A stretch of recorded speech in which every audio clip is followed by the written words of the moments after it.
Welcome to mega 9 TV.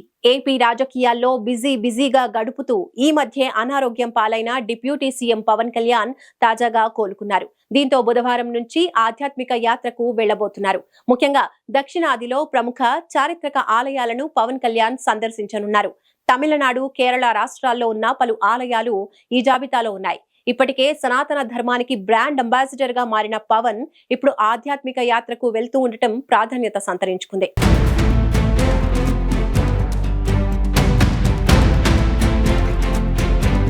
AP రాజకీయాల్లో ఎంత బిజీగా ఉన్నా ఆలయాల సందర్శనకు మాత్రం పవన్ కళ్యాణ్ ఎప్పటికప్పుడు ప్రాధాన్యం ఇస్తూనే ఉన్నారు.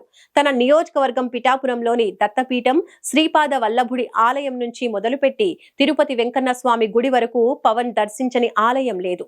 అయితే ఈసారి పొరుగున ఉన్న దక్షిణాది రాష్ట్రాల్లోని ఆలయాల్ని సందర్శించాలని పవన్ కళ్యాణ్ నిర్ణయించారు. కొన్ని రోజులుగా జ్వరం, వెన్నునొప్పితో బాధపడుతూ ఉన్న పవన్ కళ్యాణ్ ప్రస్తుతం కొంత కోలుకున్నారు.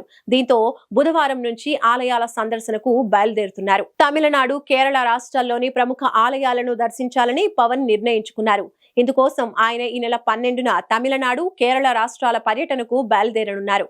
ఈ పర్యటనలో భాగంగా పవన్ 2 రాష్ట్రాల్లోని ప్రముఖ ఆలయాలను దర్శించుకుంటారు.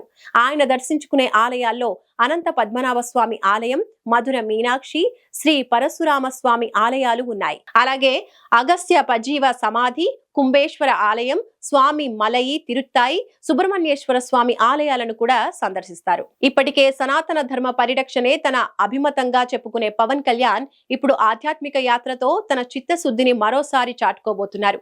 ముఖ్యంగా బీజేపీతో కలిసి రాజకీయంగా అడుగులు వేస్తున్న జనసేనాని ఆధ్యాత్మిక అంశాల్లోనూ ముందుంటున్నారు. ఇందులో ఆలయాల సందర్శన కూడా కీలకంగా మారింది. ఆలయాల సందర్శనలో భాగంగా పవన్ తమిళనాడు, కేరళలోని బీజేపీ నేతల్ని కలిసే అవకాశం కూడా ఉంది.